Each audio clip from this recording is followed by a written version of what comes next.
Welcome to new TV Telugu. Power star Pawan Kalyan దర్శకుడు Harish Shankar combination లో వస్తున్న ఉస్తాద్ భగత్ సింగ్ సినిమా నుంచి రెండో పాట విడుదలైంది. అరా ఆఫ్ ఉస్తాద్ పేరుతో విడుదలైన ఈ పాట యూట్యూబ్ లో విశేష స్పందనతో తీసుకువెళ్తోంది. ముఖ్యంగా పవన్ అభిమానులను ఈ పాట ఉర్రూతలొగిస్తోంది. ప్రస్తుతం ఈ చిత్రం పోస్ట్ ప్రొడక్షన్ దశలో ఉంది. దేవిశ్రీ ప్రసాద్ స్వరపరిచిన ఈ పాటకు చంద్రబోస్ పవర్ఫుల్ సాహిత్యం అందించారు. నేను మెడ ముట్టుకుంటే తొడకొట్టినట్టే అనే హుక్ లైన్తో మొదలయ్యే ఈ పాట పవన్ కళ్యాణ్ వ్యక్తిత్వాన్ని ప్రతిబింబించేలా ఉండడంతో సోషల్ మీడియాలో ట్రెండింగ్గా మారింది. హైదరాబాద్లోని మల్లారెడ్డి యూనివర్సిటీలో జరిగిన సాంగ్ లాంచ్ ఈవెంట్లో అభిమానుల మధ్య ఈ పాటను విడుదల చేశారు. ఈ సందర్భంగా దర్శకుడు హరీష్ శంకర్ మాట్లాడుతూ పవన్ గత 2 దశాబ్దాలుగా మెడ పట్టుకోవడం ఒక మేనరిజంగా చేస్తున్నారన్నారు.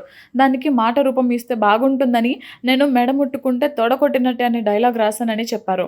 దాన్నే హుక్ లైన్ గా తీసుకుని చంద్రబోస్ కేవలం 8 గంటల్లో అద్భుతమైన పాట రాశారని తెలిపారు. ఇది పవన్ పై అవగాహనతో రాసిన పాట అని, దేవిశ్రీ పాటాభిషేకం చేస్తే చంద్రబోస్ శీరాభిషేకం చేశారని ప్రశంసించారు. మైత్రి మూవీ మేకర్స్ నిర్మిస్తున్న ఈ సినిమాలో శ్రీలీల, రాశి ఖన్నా హీరోయిన్లుగా నటిస్తున్నారు. చిత్రాన్ని ఈ ఏడాది మార్చి 26న ప్రపంచవ్యాప్తంగా విడుదల చేసేందుకు నిర్మాతలు సన్నాహాలు చేస్తున్నారు. ఈ పాటతో సినిమాపై అంచనాలు మరింత పెరిగాయి.